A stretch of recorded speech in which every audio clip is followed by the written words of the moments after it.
কিছু কিছু ক্ষেত্রে কমিশনের অন্য বিভিন্ন অর্গানাইজেশন, অন্য বিভিন্ন ব্যক্তির উপর, প্রতিষ্ঠানের উপর নির্ভর করতে হয়। তার মধ্যে একটা বড় নির্ভরতা হলো প্রশ্নপত্র প্রণয়ন, খাতা মূল্যায়ন, এই জিনিসগুলো। এবং আমাদের সবচেয়ে যে জিনিসটা নিয়ে সবচেয়ে বেশি আলোচনা হয় যে আমাদের একটা বিসিএস কার্যক্রম সম্পন্ন করতে আমাদের অনেক সময় লেগে যাচ্ছে। এই সময় লেগে যাওয়ার পিছনে সবচেয়ে বেশি একটা অনুষঙ্গ হিসাবে যেটা কাজ করে সেটা হলো খাতা মূল্যায়ন। খাতা মূল্যায়নের জন্য আমাদের নির্ভর করতে হয় আমাদেরই কলিগদের উপরে, অর্থাৎ বিভিন্ন বিশ্ববিদ্যালয়, কলেজ, মহাবিদ্যালয়, সেগুলোর যারা সম্মানিত শিক্ষকরা আছেন তাদের উপরে নির্ভর করতে হয়। কিন্তু তারা তাদের নিজস্ব কার্যক্রমের পাশে এই কাজটি করে থাকেন এবং এতে যে জিনিসটা ঘটে যে অনেক সময় সময়ের মধ্যে তারা এই কাজটি সম্পন্ন করতে পারেন না। তো আমরা চিন্তা করছি যে এমন একটা সিস্টেম আমরা দাঁড় করাবো যে সিস্টেমের মধ্যে আমাদের যারা খাতা মূল্যায়ন করবেন তারা পিএসসিতে এসে, অর্থাৎ আমাদের এই বিল্ডিংয়ে এসে সুন্দর একটা সিস্টেমের মাধ্যমে এখানে বসে খাতা দেখবেন।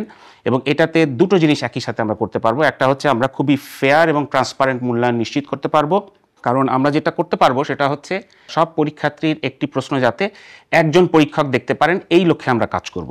যদি সেটা সম্ভব না হয় তাহলে হয়তো একটা প্রশ্ন আমরা কয়েকজনের মধ্যে ভাগ করে দিব, কিন্তু তারা একই জায়গায় বসে দেখবেন যাতে মূল্যায়নটা সবসময় সঠিক হয়। সার্কুলার এক্সাম সিস্টেম বলে আমরা এটিকে অভিহিত করছি। এই সার্কুলার এক্সাম সিস্টেমে আমরা রুব্রিক বেসড একটা মূল্যায়নের দিকে আমরা এগিয়ে যাচ্ছি, যেটার কারণে যেটা হবে যে প্রত্যেকে একটা রুব্রিক ফলো করে, অনুসরণ করে তারা মার্কিং করবেন। ফলে একাধিক পরীক্ষকের যে দরকারটা ছিল আমাদের সবসময়, যে একজন পরীক্ষক একটা খাতা যখন দেখেন, আরেকজন পরীক্ষক যখন ওই একই খাতা দেখেন, তারা দুজন দুভাবে মূল্যায়ন করেন। কিন্তু আমরা যদি রুব্রিক বেসড একটা মূল্যায়ন সিস্টেম তৈরি করতে পারি, এই সার্কুলার এক্সাম সিস্টেমে যেটা আমরা ইমপ্লিমেন্ট করব, সেক্ষেত্রে আমাদের হয়তো অনেক সময় দ্বিতীয় পরীক্ষকের প্রয়োজনই হবে না।